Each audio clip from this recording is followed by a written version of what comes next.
Hello friends, இன்றைக்கி நம்ம சேனலில் என்ன பார்க்க போகிறோன்னா மிகவும் முக்கியமான ஒரு ஜோதிட தாள்களையும் ஒரு ஆன்மீக தாள்களையும் தான் இப்போ இந்த வீடியோவில் துலாம் ராசிக்கு பார்க்க போகிறோம். ஸோ பார்க்குறதுக்கு முன்னாடி எதை பற்றியதை பார்க்க போகிறோங்கிறத இன்ட்ரோவில் ஷேர் பண்ணிடுறேன். எதை பற்றியதை பார்க்க போகிறோங்கிறத ஃபஸ்ட்டு இன்ட்ரோவில் துலாம் ராசிக்காரங்க தெரிஞ்சுக்குங்க. தற்போது 2025 ஆண்டில் 8வது மாதமான ஆகஸ்ட் மாதம் நடந்து முடிந்து 9வது மாதமானது ஸ்டார்ட் ஆயிருச்சு. ஸ்டார்ட் ஆன இந்த 9வது மாதம் ஆன்மீக ரீதியாக, அறிவியல் ரீதியாக, ஜோதிட ரீதியாக மிக முக்கியமான மாதம் என்று சொல்லலாம். ஏன்னா இந்த மாதத்தில் அந்த மாதிரி நிறைய முக்கியமான விஷயங்கள் நடக்குது. அதனால் இந்த மாதம் இந்த மாதிரி சொல்லப்படுது.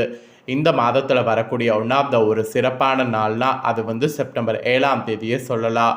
ஏன்னா அன்னைக்கு தான் இந்த ஆண்டுடைய ஆவணி மாதம் 22ஆம் நாள் ஞாயிற்றுக்கிழமை பௌர்ணமியானது வந்த பௌர்ணமி முழு நிலவு பௌர்ணமி. மற்ற மாதங்களில் வரக்கூடிய பௌர்ணமி காட்டிலும் அதிக பிரகாசத்தோடு வந்த பௌர்ணமி. இந்த பௌர்ணமி அன்னைக்கு கிரகணமானது நடைபெற்றது. அந்த கிரகணம் சந்திர கிரகணம். அதனால் அடுத்த 15 நாட்கள் இந்த பௌர்ணமியுடைய தாக்கமானது இருக்குது. இது எல்லா ராசிக்குமே எல்லா மாதிரியான மாற்றங்களை கொடுக்கும். அதனால் அந்தந்த ராசிக்காரங்க என்ன மாற்றங்கள் அனுபவிக்க போகிறீங்க அப்படிங்கிறத தெரிஞ்சு அதற்கேற்ப நடந்து பயனடையணுங்கிறதுனால ஒவ்வொரு ராசிக்கும் என்ன மாதிரியான மாற்றம் ஏற்படும் அப்படிங்கிறத ஷேர் பண்ணிகிட்ருக்கேன். அதில் இன்றைக்கி இந்த வீடியோவில் துலாம் ராசிக்காரங்களுக்கு ஷேர் பண்ண போகிறேன். துலாம் ராசிக்காரங்க உங்கள் நட்சத்திரத்துக்கேற்ப என்ன மாதிரியான மாற்றம் நீங்கள் பெறுவீங்க அப்படிங்கிறத தெரிஞ்சு அதற்கேற்ப நடந்து பலன் பெறுங்க. ஸோ உங்கள் ராசிக்கு அதிர்ஷ்டமாக ஆபத்தா அப்படிங்கிறத கிளியராக இந்த வீடியோவில் ஷேர் பண்ண போகிறேன். உங்கள் ராசிக்கு அதிர்ஷ்டமாக ஆபத்தா அப்படிங்கிறத கிளியராக இந்த வீடியோவில் தெரிஞ்சு அதற்கேற்ப நடந்து பயன் பெறுங்க. ஸோ உங்களோட ராசிக்கான பலனை தெரிஞ்சுக்கிறதுக்கு முன்னாடி இந்த பௌர்ணமியுடைய இந்த 15 நாட்களுமே உங்களுக்கு நல்ல பலன்கள் கிடைக்க வாய்ப்பு இருக்குது. அதனால் கடன் தீர ஒரு பரிகாரம் செய்யணும். அது என்ன பரிகாரம், அதை எப்படி செய்யணும் அப்படிங்கிறத உங்களுக்கு சொல்கிறேன். அதை இந்த வீடியோவில் தெரிஞ்சு அதை நீங்கள் பண்ணி மறக்காமல் பயன்பெறுங்க. சரி, பௌர்ணமி பரிகாரம் பார்க்கலாமா? வாங்க. வந்த பௌர்ணமி ஒரு சக்தி நிறைந்த பௌர்ணமி. ஆவணி நட்சத்திரத்தில் நடந்தது. அது மட்டும் இல்லாமல் ரெட் மூன் என்று சொல்லப்படக்கூடிய அதிசக்தி வாய்ந்த கிரகணமும் நடந்தது. அறிவியல் ரீதியாக சொல்லப்பட்டால் இது முக்கியமானது. இந்த டைம் பௌர்ணமியும் முழுசாக வந்தது. அது மட்டும் இல்லாமல் கிரகணமும் முழுசாக நடந்தது. நிலவு இதனால் வழக்கத்தை விட பூமிக்கு அருகில் வந்ததாக சொல்லப்பட்டது. நிலவின் வெளிச்சத்தை வழக்கத்தை விட பிரகாசமாக இந்த டைம் பூமியில் பரவியதாகவும் சொல்லப்படுது. அறிவியல் ரீதியாகவே இது சொல்லப்படுது. ஆக மொத்தத்தில் இந்த டைம் நம்மளுடைய பிரபஞ்சத்தில் 15 நாட்கள் நிலவின் பேராற்றல் நிறைந்திருக்கும். இந்த டைம் நாம் வைக்கக்கூடிய வேண்டுதல் அனைத்தும் சீக்கிரம் பழிக்கும். அந்த வகையில் உங்கள் கஷ்டங்கள் தீர நீங்கள் இந்த பரிகாரத்தை என்றைக்கு செய்கிறதா இருந்தாலும் இரவு நேரத்தில் செய்யணும். இதை நீங்கள் செய்தீங்கன்னா இந்த எளிமையான ஆன்மீக பரிகாரத்தினால உங்கள் வாழ்க்கை விதி மாறும். ஸோ அது எப்படி அப்படிங்கிறத தான் இந்த வீடியோவில் உங்களுக்கு சொல்ல போகிறேன். தெளிவாக அதை தெரிஞ்சு அதை பண்ணி பயன்பெறுங்க.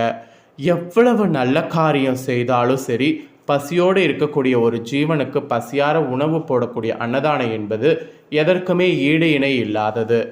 அந்த டைம் பார்த்தீங்கன்னு வச்சுக்கோங்களேன், உங்கள் கைகளால் வாயிலா ஜீவன்களுக்கு பசியோடு இருப்பவர்களுக்கு முடிந்த உணவை தானம் செய்யணும். அதுவும் காக்கை குருவிகளுக்கு நெல் தானிய வகைகளை வாங்கி இரையாக மாலை நேரத்தில் போடணும். ஏன்னா பறவைகள் மாலை நேரத்தில் இறை தேடி எடுத்துக்கொண்டு தன்னுடைய கூட்டுக்கு செல்லும். அப்போது நீங்கள் போடக்கூடிய இறை அதற்கு பசியை ஆற்றும். அந்த பறவையின் வாழ்த்து உங்களுடைய குடும்பத்திற்கு கோடான கோடி புண்ணியத்தை சேர்க்கும். அதனால தான் இந்த மாதிரி பண்ணுங்கிறத சொல்கிறேன். அதே போல் நீங்கள் செய்யக்கூடிய இன்னொரு விஷயம், நீங்கள் உங்களுக்கு டைம் இருக்கும்போது மதியமோ அல்லது மாலை நேரத்திலோ வீதிகளில் யாசகம் கேட்குறாங்கள அவங்கள 2 பேருக்கு வயிறார ஏதாவது ஒரு உணவை வாங்கி தானம் கொடுக்கணும். அதுலேயும் வெள்ளை நிறத்தில் இருக்கக்கூடிய இட்லி, தயிர் சாதம், வெண்பொங்கல் இப்படிப்பட்ட பொருட்களை தானம் வாங்கி கொடுத்தீங்கன்னா நல்லது என்று சொல்லப்படுது. இன்னும் சொல்லப்போனால் கண்ணுக்கு தெரியாத எறும்புகள் எல்லாம் இரவில் இறை தேட வரும்ல, அந்த டைமில் வீட்டு வாசலில் நிலைப்படியில் இருக்கக்கூடிய கண்ணுக்கு தெரியாத எறும்புகளுக்கு நீங்கள் தானம் செய்தால் ரொம்ப ரொம்ப ரொம்ப சிறப்பு. இரவு தூங்க செல்வதற்கு முன்பாக உங்கள் வீட்டு நிலைவாசலில் 2 பக்கமும் ஒரு சின்ன துண்டு வெள்ளைக்கட்டிகள் அல்லது நாட்டு சர்க்கரை அல்லது சர்க்கரை ஏதாவது ஒரு பொருளை தூவி விட்டு செல்லுங்க. அதுவும் குடும்ப தலைவிகளாக இருக்கக்கூடிய உங்கள் கையில் ஒரு சின்ன துண்டு வெள்ளத்தை வைத்துக்கொண்டு குலதெய்வத்தை மனதார பிரார்த்தனை செய்து கொண்டு உங்கள் குடும்பத்தை தொடரக்கூடிய கஷ்டங்கள் எல்லாம் இன்றோட ஒரு முடிவுக்கு வர வேண்டும் என்று வேண்டி இந்த பரிகாரத்தை செய்யுங்க. மறுநாள் காலை வந்து நீங்கள் பார்க்கும்போதே இந்த இனிப்பு பொருட்கள் எறும்புகள் எடுத்து சென்றிருந்தால் அதோடு உங்களுடைய கர்ம வினைகள் தீர்ந்தது, அன்றோடு உங்கள் கஷ்டம் கடன் சுமை எல்லாம் தீர்ந்தது என்று நினைத்து கொள்ளுங்க. பௌர்ணமியுடைய இந்த 15 நாட்களில் எந்த இரவில் வேணாலும் இந்த பரிகாரத்தை நீங்கள் செய்யலாம். செய்யும்போது ஒரு எறும்பு நீங்கள் போட்ட உணவை எடுத்தாலும் 100 எறும்புகள் அந்த உணவை சாப்பிட்டதற்கு சமம். இதுதான் இந்த நாட்களுக்கு இருக்கக்கூடிய சிறப்பு. அதாவது பௌர்ணமி அமாவாசைக்கு பிறகு வரக்கூடிய இந்த 15 நாட்களில் மறைந்திருக்கக்கூடிய இறை ஆற்றலும் இறை சக்தியும், நேர்மறை ஆற்றலும் நேர்மறை சக்தியும். வார்த்தையால் சொன்னால் உங்களுக்கு இதெல்லாம் புரியாது, செய்து பாருங்கள். இரவு நான் சொன்ன மாதிரி நிலைவாசல் இனிப்பு பொருளை தூவி விடுங்க. மறுநாள் காலை அந்த பொருள் அதே இடத்துல இருந்தாலும் தவறு கிடையாது. நிலைவாசலை கூட்டும்போது அதையும் கூட்டு பெருக்கி குப்பை தொட்டியில் போடுங்க. ஆனால் மேக்சிமம் நேர்மையான எண்ணங்களோடு அடுத்தவர்களுக்கு கெடுதல் செய்யாமல் இந்த பரிகாரத்தை செய்யக்கூடியவங்களுக்கு நிச்சயம் நல்லது நடக்கும். அது நீங்கள் ட்ரை பண்ணி பாருங்கள், அதுக்கப்புறம் நீங்களே வந்து சொல்லுவீங்க. இவ்வளோ நேரம் பரிகாரம் வந்து செய்கிறத வந்து சொன்னேன். இப்போ வந்து உங்களுக்கான பலனை சொல்ல போகிறேன். துலாம் ராசிக்காரங்க சித்திர் 3-4 பாதங்களில் பிறந்தவங்க ஃபஸ்ட்டு தெரிஞ்சுக்குங்க. மனம் சொல்லாத தெய்வ வாக்காக கொண்டு வாழ்ந்து வரக்கூடிய உங்களுக்கு இந்த 15 நாட்கள் நன்மையாக இருக்கும். தைரியக்காரகன், இரத்தக்காரகன், யுத்தக்காரகன் செவ்வாய் வந்து விரயஸ்தானத்தில் சஞ்சரிப்பதால் செலவுகள் அதிகரிக்கும். உடல்நிலையில் சிறு சிறு சங்கடங்கள் உண்டாகும். இருந்தாலும் பாக்கியஸ்தானத்தில் சஞ்சரிக்கக்கூடிய குரு பகவான் உங்கள் ராசியை பார்ப்பதால் எந்த விதமான நெருக்கடி வந்தாலும் சமாளிக்கக்கூடிய ஆற்றல் இருக்கோ. செல்வாக்கு அந்தஸ்து உயரும். இதுவரை குடும்ப தொழில் உத்தியோகத்தில் இருந்த பிரச்சனைகள் ஒவ்வொன்றாக விலக ஆரம்பிக்கும். உங்கள் மனதில் நிம்மதியான நிலை உருவாகும். உங்கள் வாழ்க்கையில் எதிர்பார்த்த முன்னேற்றம் கிடைக்கும். தொழிலில் ஏற்பட்ட தடைகள் விலகும். எதிர்பார்த்த லாபம் வரும். அரசியல்வாதிகளுக்கு புதிய பொறுப்பும் பதவியும் கிடைக்கும். திருமண வயதில் இருப்பவர்களுக்கு தகுதியான வரன் வரும். பணியாளர்களுக்கு எதிர்பார்த்த இடமாற்றம், பதவி உயர்வு கிடைக்கும். புதிய இடம், வீடு, வாகனம் வாங்கக்கூடிய யோகம் சிலருக்கு உண்டாகும். குழந்தைக்காக ஏங்கி கொண்டிருந்தவர்களுடைய ஏக்கம் தீரும். உங்கள் நீண்ட நாள் கனவுகள் நினைவாகும். இதுவரை இருந்த போராட்டங்கள் முடிவுக்கு வரும். கணவன் மனைவிக்குள் ஒற்றுமை அதிகரிக்கும். குடும்பத்தின் மீது, வருமானத்தின் மீது அக்கறை உண்டாகும். இந்த நட்சத்திரத்தில் பிறந்தவங்களுக்கு இதுதான் பலன். இதற்கேற்ப நடந்து பலன் பெறுங்க. அப்புறம் சுவாதியில் பிறந்த துலாம் ராசிக்கு சொல்லப்பட்டிருக்கு. எந்த இடத்துலையுமே சுயகௌரவத்தை விட்டு கொடுக்காத உங்களுக்கு இந்த 15 நாட்கள் லாபமாக இருக்கும். பூர்வ புண்ணிய புத்திஸ்தானத்தில் ராகு சஞ்சரித்தாலும் பாக்கிய குருவின் பார்வை 5வது இடத்துக்கு கிடைக்குது. உங்கள் நிலை இதனால் உயரும். குடும்பத்தில் ஏற்பட்ட பிரச்சனைகள் விலகும். உறவுகளோடு இணக்கம் ஏற்படும். பூர்வீக சொத்தில் ஏற்பட்ட வம்பு வழக்குகள் முடிவுக்கு வரும். பிள்ளைகளால் பெருமை உண்டாகும். குழந்தைக்காக காத்திருந்தவங்களுக்கு நல்ல தொழில்கள் கிடைக்கும். லாபஸ்தானத்தில் உங்கள் லாபாதிபதியும் கேதுவும் சஞ்சரிப்பதால் வருமானம் உயரும். வரவேண்டிய பணம் வரும். அரசு பணியாளர்களுக்கு எதிர்பார்த்த இடமாற்றம், பதவி உயர்வுங்கிறது கிடைக்கும். நீண்ட நாள் முயற்சிகள் வெற்றியாகும். இழுப்பறியாக இருந்த வழக்குகள் உங்களுக்கு சாதகமாகும். சுக்கிரன் சாதகமாக சஞ்சரிப்பதால் உங்கள் எதிர்பார்ப்பு நிறைவேறும். உதவி என கேட்டு வருபவர்களுக்கு உங்களால் இயன்றதை செய்வீங்க. அப்புறம் உங்கள் பாக்கியாதிபதி புதனின் சஞ்சாரம் சாதகமாக இருப்பதால் வியாபாரிகள், கலைஞர்களுக்கு புதிய ஒப்பந்தம் கிடைக்கும்.